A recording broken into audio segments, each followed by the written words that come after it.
instituciones, culturas. Ya termino con esto.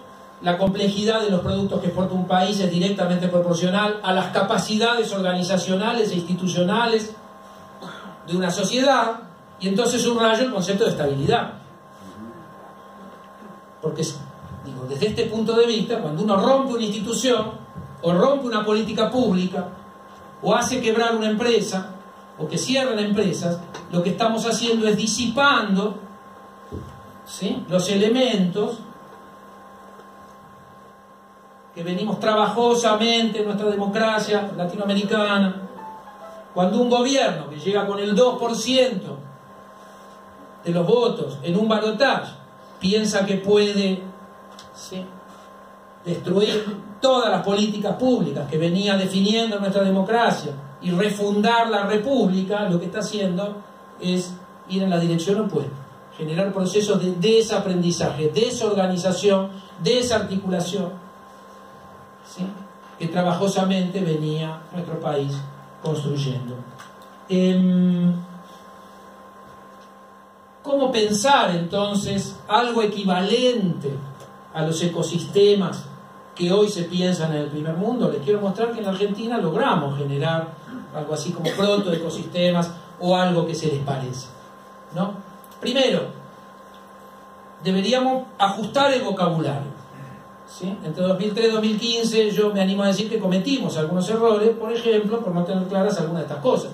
En países como la Argentina, como Brasil, se innova poco. En realidad, digo, la innovación es escasa, la prioridad pasa por generar o por orientarse a procesos de aprendizaje y escalamiento. El ARSAT 1 no está en la frontera tecnológica. El ARSAT 1 es un Fiat 600, ¿no? Digo, en términos figurados. El ARSAT 2 se parece más a un Torino, y el ARSAT 3 iba a parecer un poquito más a una Ferrari, y en el ARSAT 5 sí vamos a estar innovando. Pero primero necesitamos pasar por todos los estadios que acá yo estoy llamando procesos de aprendizaje y escalamiento, de lo que ya se teorizó nuestros pensadores, ¿no? Amílcar Herrera, propio Saba, Tulio Jaguaribe en Brasil, Osvaldo Zunkel en Chile. Ya en los 70 habían detectado estas cuestiones, ¿no? Es decir, pararnos en nano, bio y TICs de un día para otro, porque lo definimos en términos de política, es una utopía, porque la nano, la bio y las TICs no se pueden ir a adquirir a un congreso, ¿no? Porque el conocimiento es universal, el conocimiento científico, el conocimiento es público, salvo que produzca riqueza. Porque si produce riqueza está protegido por patentes o por el secreto industrial, ¿sí? Y si uno quiere acceder a eso se transforma en país proliferador, o, ¿no? Es decir, complejo el panorama, ¿no? El paisaje de lo que es el acceso a aquello que se necesita para poder generar este tipo de procesos. Lo último que comento, y ya paso al ejemplo que quiero dar: las actividades de I+D deben inducir expansión, diversificación institucional. Es decir, una política de ciencia y tecnología hay que pensarla en este sentido. Digo, yo ahí subrayé una frase solo como para quedarnos con una idea: no hay desarrollo tecnológico sin estabilidad institucional y sin el desarrollo de capacidades organizacionales. Voy al caso de la política nuclear en Argentina, porque es el caso, a mi juicio, el más didáctico y probablemente el que marca un camino. Casi que yo me animo a decir que la estrategia de desarrollo de los ARSAT copia, no sé si consciente, inconscientemente, copia, replica la estrategia de desarrollo de los reactores nucleares de investigación. La política nuclear en Argentina arranca en 1950. Voy muy rápido porque esto es historia de la energía nuclear en Argentina, pero se ve muy claro cómo se inicia acumulando capacidades de investigación y desarrollo, ¿sí? Piensen en hitos como la creación del Instituto Balseiro o la decisión de no comprar el primer reactor nuclear de investigación. Argentina fue el único país del mundo en desarrollo. Alrededor de 30 países en el 56, 57 compraron a General Electric o a Westinghouse su primer, incluido Brasil, su primer reactor de investigación. Argentina decide construirlo, se consigue los planos de un reactor bastante sencillo en los Estados Unidos, y es el único país en desarrollo, y hoy Argentina está en la frontera tecnológica, compitiendo con Corea, compitiendo con las potencias tecnológicas, ¿sí? Y ganando licitaciones. en el área de los reactores de investigación. Uno puede ver estos pasos, ¿no? Esto casi que serían los pasos de una posible política tecnológica para un sector estratégico que Argentina decida, ¿sí?, perseguir. Proyectos de I+D de mediano y largo plazo, ahora voy a dar ejemplo. Creciente enraizamiento social y económico. Uno ve una comisión de energía atómica que empieza a producir radioisótopos para el sector de medicina, para la agricultura. Un Jorge Sábato creando el Servicio de Asistencia Técnica a la Industria en 1961. Es decir, la Comisión de Energía Atómica debe, ¿sí?, entrenar en metalurgia a las empresas nacionales. Y dice, pero eso es, digo, si la CONEA está creada para impulsar la energía atómica, como se decía en ese momento. Bueno, pero sin embargo el sector metalúrgico a comienzos de los 60 era considerado un sector estratégico y donde mayores capacidades había en la Argentina, en la Comisión de Energía Atómica. Entonces, ¿cómo no transferir ese conocimiento a las industrias nacionales y de paso ir creando un sector de empresas nacionales proveedoras del sector nuclear? Todo cierto.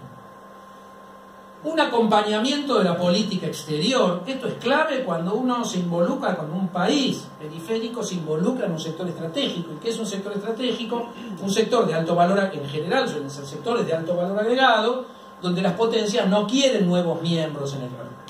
Porque cada nuevo miembro es una competencia, es un achicamiento del mercado propio. Esto es bien sencillo, ¿no? Si ustedes exporten soja, que nosotros les vendemos los satélites. ¿Sí? Ustedes exporten soja a 50 centavos el kilo, nosotros le vendemos satélite a $15.000 el kilo. Pero no nos alcanza, no cierra la balanza comercial, pero no se preocupen porque les prestamos. ¿No? Eso tiene un límite, ¿no? El 2001 es un límite. Promoción de incentivos, decía, acompañamiento de la política exterior es clave. Cuando uno analiza el sector nuclear, uno ve acompañamiento de política exterior. ¿Qué es acompañamiento de política exterior? Formar diplomáticos, ¿sí?, que sepan de tecnología, que puedan defender, ¿sí?, que puedan salir a buscar, que puedan ir con el Estado acompañando a las empresas argentinas. Esto no es nuevo, esto es lo que hacen los países avanzados. Promoción de incentivos, asesoramiento, capacitación para atraer empresas nacionales, decía el Servicio de Asistencia Técnica a la Industria, tengo un ejemplo, pero se puede nombrar muchísimos otros. Exportación de tecnología a países en desarrollo. Argentina ya está exportando su primer reactor de investigación en la década de los 70. Acá va la lista. Estos son todos los reactores de investigación nacionales que se fueron produciendo en Argentina, 58, 60, 61. Pero esta es la más importante, ¿no? Los que logró exportar. Primero a Perú, después a Argelia en el 89, también a Egipto en el 89, 2007 Australia. Falta el de Holanda, ¿no? Ahí en esta transparencia, ahí está construyendo, figura el de Brasil, que está en construcción, y falta el de Holanda, que ya fue vendido, en este caso por la empresa INVAP. Y un componente más de la política nuclear, importantísima, fue y tuvo que ver ya no con los reactores de investigación, sino con los reactores de potencia, donde estuvo la decisión de que como Argentina va a diversificar su matriz energética y va a incorporar energía nuclear, ¿sí?, y como no tenemos la capacidad como la tuvimos para los reactores de investigación, porque los reactores de potencia son mucho más complejos, ¿sí?, lo que se piensa es una política de acceso incremental a las capacidades de producción. Entonces, ¿cuál es la idea? Le vamos a comprar el primer reactor de potencia a aquel país que permita la máxima participación de la industria nacional posible, en este caso a fines de la década de los 60. Eso se logró con Siemens, ¿sí? La industria argentina logró, gracias a... Ahí hay una estrategia, ¿no?, de vinculación, articulación. Fue Atucha 1 y logra partir alrededor del 30% de la industria nacional. Aldo Ferrer ve en esto un caso muy, ¿cómo decirlo?, muy prolífico. Aldo Ferrer, cuando pasa a ser ministro de Economía de Livingston en el año 71, formula la ley de compra nacional inspirándose en el caso de Atucha 1, ¿no? Quiero mostrarles cómo en la compra de tecnología extranjera hay una política tecnológica industrial. Porque después en Val se incorporó el 50%, y si Atucha 2 hubiera logrado terminar y no se hubiera paralizado en la década de los 80, hubiera incorporado el 70%, y en la quinta, sexta central, Argentina hubiera ya puesto el 100% de sus capacidades, y hoy Argentina estaría exportando reactores de potencia. Esto es a grandes rasgos. Imaginan que esto es de una complejidad un poco mayor, con muchos más detalles. Acá hay idas y vueltas, hay golpes militares, doctrina de la seguridad nacional, etcétera, ¿no? Digo, se lo estoy idealizando o esquematizando. Y acá llegamos a lo que logramos, ¿sí?, en términos de sector. Cuando uno lo mira en el año 2013, 2014, hoy esto está, ¿no?, desmembrándose. Pero esto se empieza a parecer a esta idea del ecosistema. Ya no diría de innovación, diría ecosistema de aprendizaje, escalamiento y por goteo innovación. Se va llegando, ¿no? De hecho, INVAP llega con los reactores. ¿Qué ve uno ahí? Ve una columna vertebral, una comisión de energía atómica, 2 empresas, INVAP y Nucleoeléctrica, la cadena de valor del combustible nuclear, fábrica de aleaciones especiales, combustible nuclear argentino, Conuar, Bioxitec, el dióxido de uranio, ¿sí?, que producen los combustibles que son artefactos o productos tecnológicos de altísimo valor agregado, la empresa de agua pesada, ENSI, ahí hay empresas mixtas, ahí está Pérez Compán en esta cadena de valor como accionista mayoritario. Y lo que debería estar desparramado para dar más idea de interconexión, de red, que es lo que es un ecosistema, en las empresas privadas. Las pusimos en una cajita solo por cuestión de simplicidad. Esto sería algo que logró la Argentina en términos de avanzar en capacidades de escalamiento, capacidades organizacionales, ¿sí?, aprendizaje en términos institucionales, en formulación de política pública, política exterior, acompañando, por ejemplo, durante más de 20 años la no firma del Tratado de Proliferación, del Tratado de No Proliferación, porque se veía que el Tratado de No Proliferación era restrictivo o, en algún sentido, perjudicaba a los países en desarrollo, etcétera, etcétera. Digo, acá uno puede ver todos los componentes que habíamos analizado, ¿no?, que serían necesarios para acompañar una política tecnológico-científica. Ahora, lo más interesante es que tuvo un hijito, ¿no?, este ecosistema, que fue el sector espacial.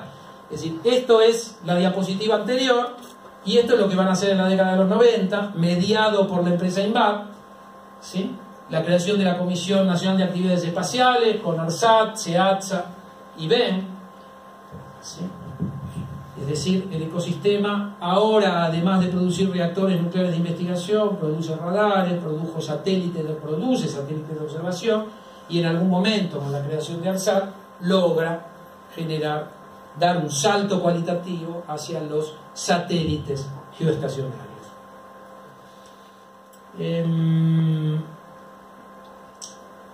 Hasta acá llego tratando de pensar políticas de tecnología y ciencia para la Argentina. Yo tengo un PowerPoint idéntico, pero en lugar del sector nuclear, el sector de producción pública de medicamentos. La verdad que elegí hoy el tema nuclear solo por una cuestión de que probablemente haya llegado a un estadio un poco más alto de desarrollo. De hecho, logramos alcanzar la frontera. En el sector de producción pública de medicamentos, entre 2003 y 2015 hubo un proceso de escalamiento muy interesante, pero me parece que todavía en 2015 no habíamos alcanzado el estadio de desarrollo que alcanza esto. Ahora, quiero ir a las moralejas, ¿sí?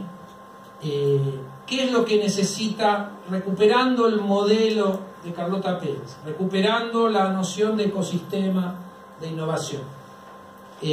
Recuperando esta idea de lo que fue una política exitosa en la Argentina. Porque piensen que Argentina arranca con los reactores de investigación en el año 58, en realidad arranca en los 50, ¿no?, estrictamente cuando se crea la Comisión Nacional de Energía Atómica, pero con los reactores de investigación en el año 58, pero también arranca con aeronáutica en 1928. Y en 1955 teníamos un caza-reacción único en América Latina. Entonces, de la misma manera que miramos el sector de reactores de investigación, ¿por qué hoy no estamos pudiendo competir en licitaciones con aviones? Bueno, porque en algún momento eso nos quedó en el camino. Lo mismo ocurrió con lanzadores, con cohetes.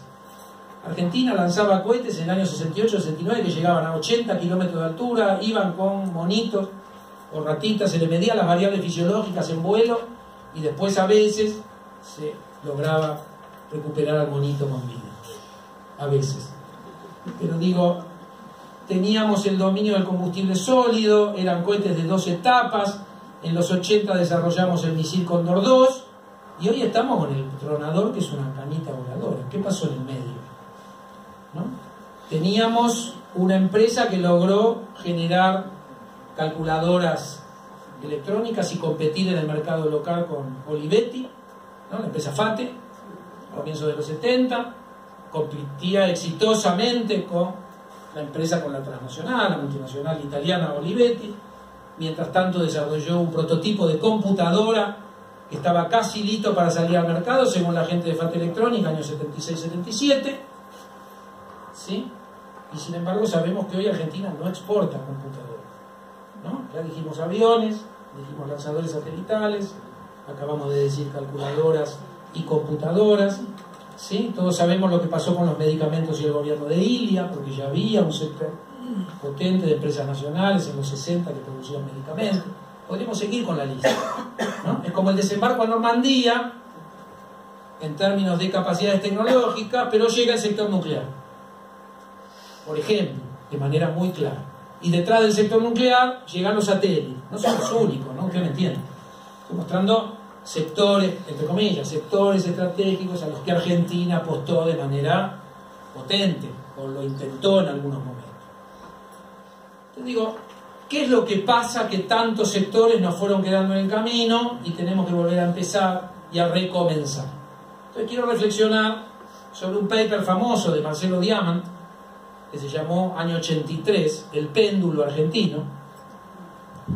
No sé si le suena Marcelo Diamant y la idea del péndulo, porque hoy esta idea sobrevuela cuando se dice, bueno, que el problema de la Argentina es esta oscilación entre dos proyectos de país que se excluyen, ¿sí? Entonces, pensando en lo que vimos y teniendo en mente el campo científico-tecnológico y las políticas de ciencia y tecnología, yo querría reflexionar qué significa el péndulo argentino y si en Argentina lo que ocurre es alternancia democrática. Porque algo que necesitamos imperiosamente para poder tener ciencia y tecnología es alternancia y no un péndulo que oscila, ¿sí?, entre dos proyectos de país excluyentes. Algunas reflexiones, ¿sí? Primero, agro e industria no se excluyen naturalmente. ¿Por qué en Argentina se piensa país agrario o país industrial? Aldo Ferrer lo decía muy claro. Decía, Argentina puede ser un país agroexportador, tiene altísimas capacidades, tiene la pampa húmeda. Por supuesto que puede ser un proyecto de país, una Argentina agroexportadora. El problema es que deja más de 20 millones de argentinos afuera. Entonces, ¿qué decía Aldo Ferrer? Necesitamos al agro, pero también necesitamos a la industria. Ahora, en la Argentina se excluye naturalmente. Bueno, no, lo que pasa es que el proceso de industrialización en la Argentina fracasó. Bueno, esa es la construcción liberal de la historia. El proyecto de industrialización no fracasa en Argentina, se clausura. Yo me gustaría mandarlos a leer estudios de historia económica de Basualdo, y Basualdo muestra cómo la Argentina en los 70, sobre el final de su primer ciclo de industrialización, está logrando superar la restricción externa. Es el gran problema del proceso, del proceso de industrialización en Argentina. El agotamiento de divisas, porque tenemos que importar tecnología, ¿sí? Y para importar tecnología vendemos productos primarios, necesitamos políticas de redistribución, pero ahí aparece nuestra élite agroexportadora que no quiere redistribuir, ¿no? Entonces no es que agro e industria se repelen, es que tenemos una élite vinculada a un proyecto de país financiero agroexportador, ¿sí?, que no quiere industria. Esto es lo que uno puede seguir desde la década de los 50. Entonces digo, el péndulo argentino supone la alternancia entre dos proyectos de país excluyente, pero cuando uno analiza este péndulo desde 1955 en adelante, o desde 1946 en adelante, en realidad lo que ve es que no hay dos proyectos de país. No hay dos proyectos de país, hay un solo proyecto de país. Y del otro lado hay intereses corporativos, ¿sí? Y en general, cuando el péndulo va hacia el lado que hoy llamamos del neoliberalismo, llega con proscripción, llega con dictaduras, o llega con monopolios mediáticos, Y en general fueron proyectos que se caracterizaron, por ejemplo, por no necesitar ciencia y tecnología.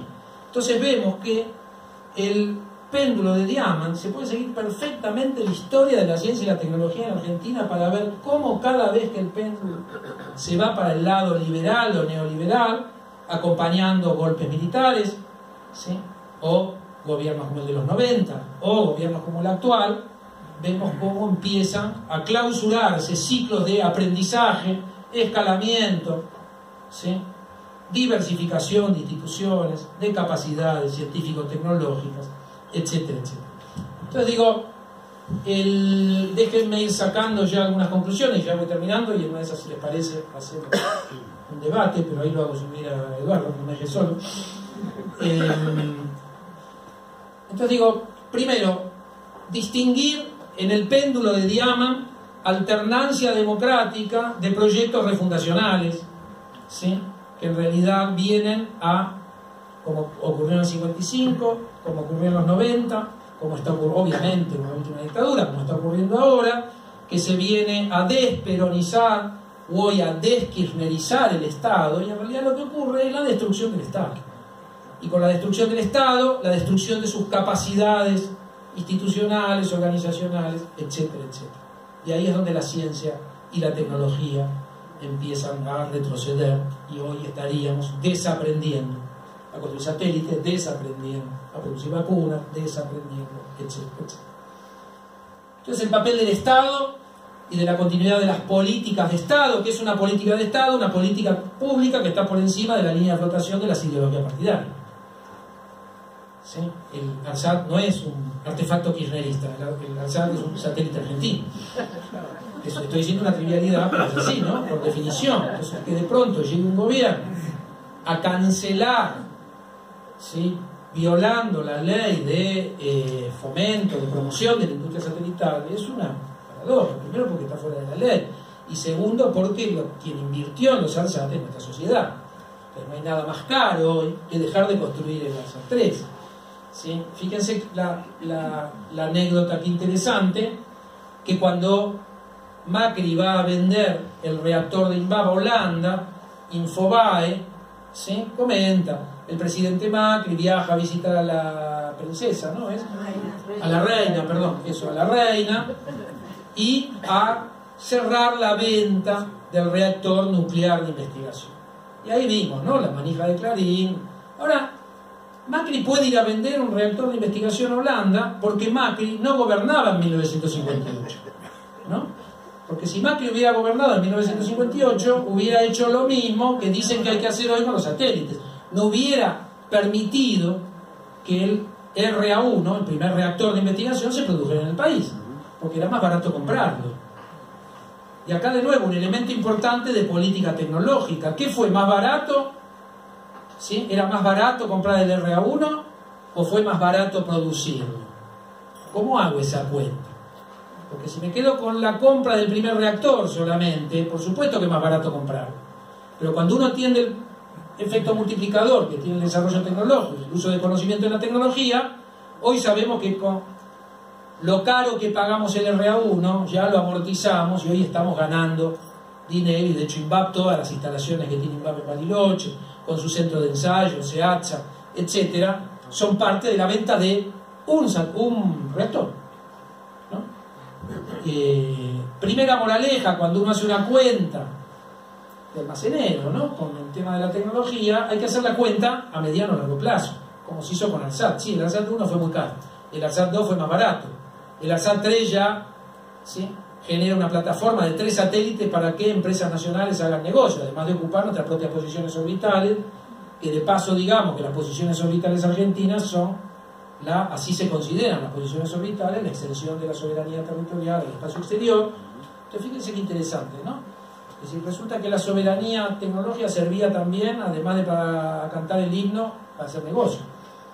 Porque gracias a las 2 posiciones orbitales podemos poner 3 satélites y permitir con una plataforma de 3 satélites que empresas nacionales hagan negocios en un segmento, ¿sí?, de tecnologías de punta. Y además generamos una industria de la producción de satélites, para lo cual nuestras universidades tienen que crear carreras de ingeniería.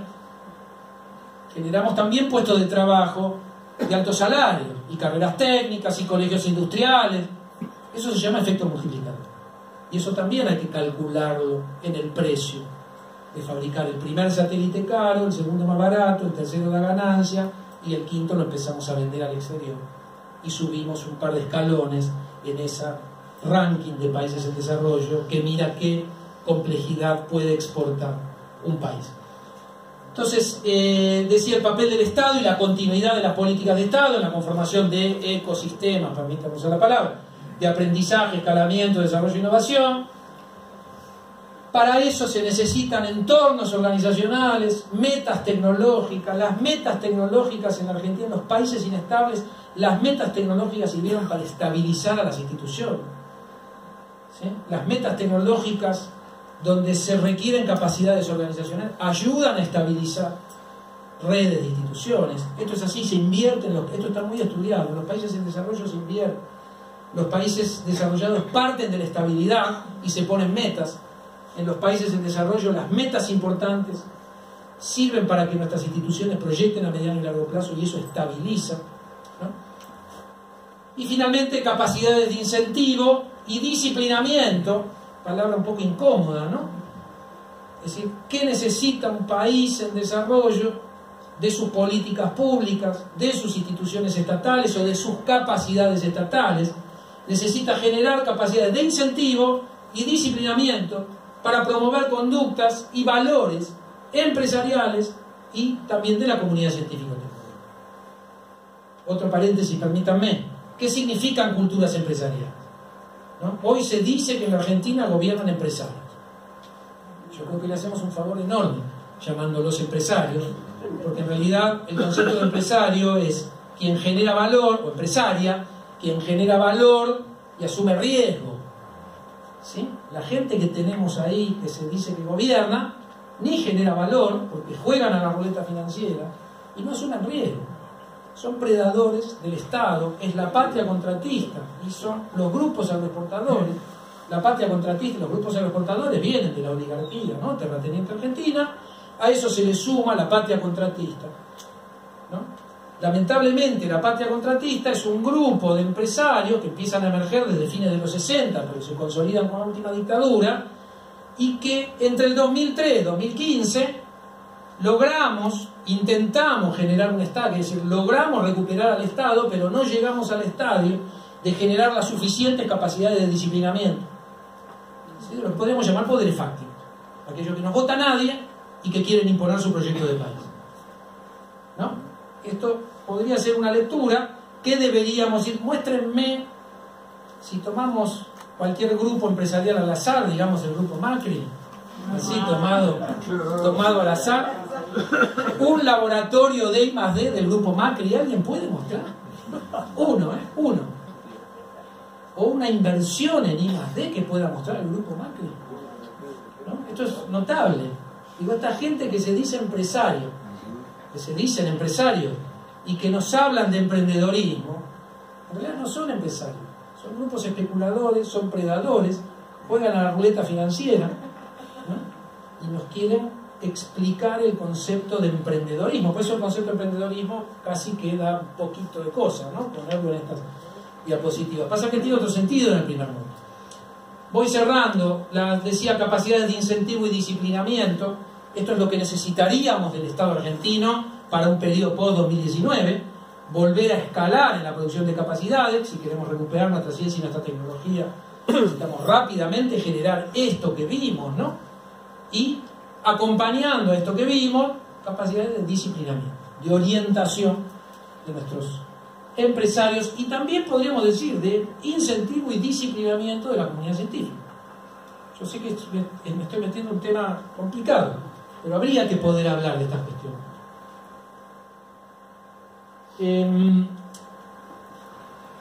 Lo último que comento,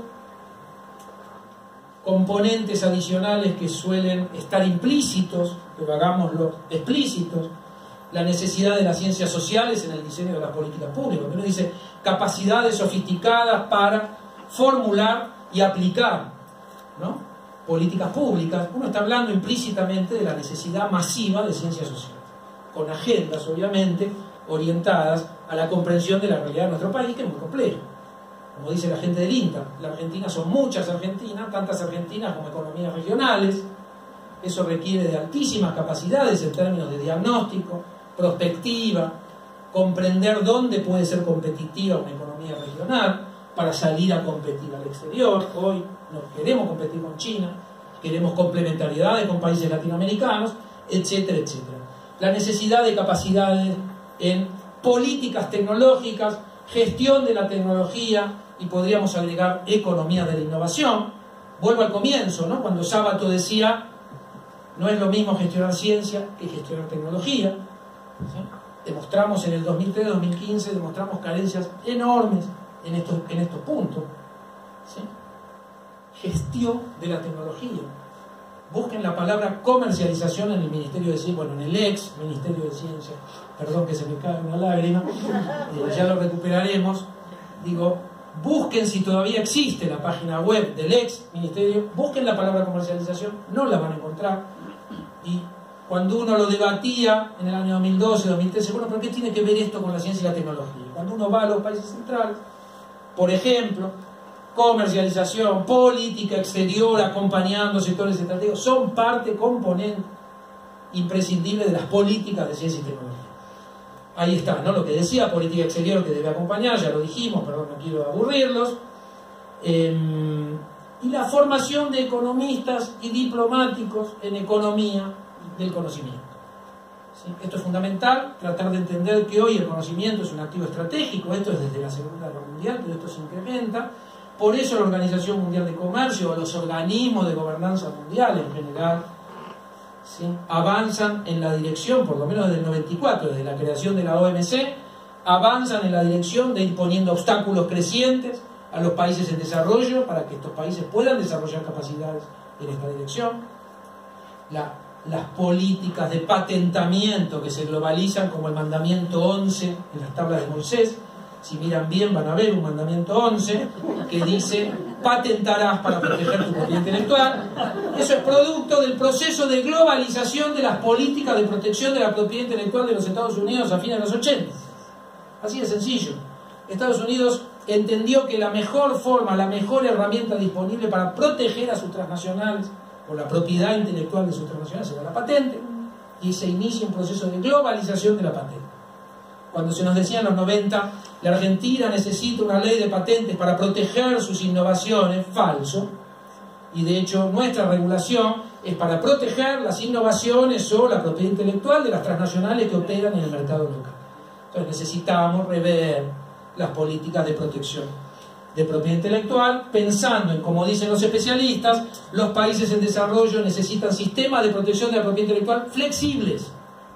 Porque nosotros necesitamos copiar, aprender, generar procesos de transferencia, no proteger. Que protejan los que hoy son fábricas de innovación. De hecho, así se industrializaron los países que hoy son industrializados, copiando, transfiriendo, robando tecnología, que decir, además de... Y no cualquiera lo puede hacer. Y no cualquiera lo puede hacer, y es bastante sofisticado lo que se necesita para copiar. Ingeniería inversa es una manera sofisticada, ¿no? Es decir, copio. Pero si el paraguas ya está inventado, no querramos inventar un paraguas. O Mejorémoslo. El agujero del mate. O sea, tenemos que ver un poco como se llama de nuestra idiosincrasia, de la cual podemos estar muy orgullosos. Porque para estar con el hambre...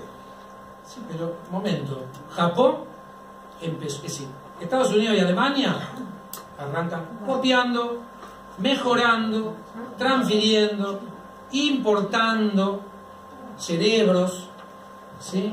El gran ejemplo, bueno, ahora lo discutimos. Cierro, si les parece, ahora sí, aprieto, doy por...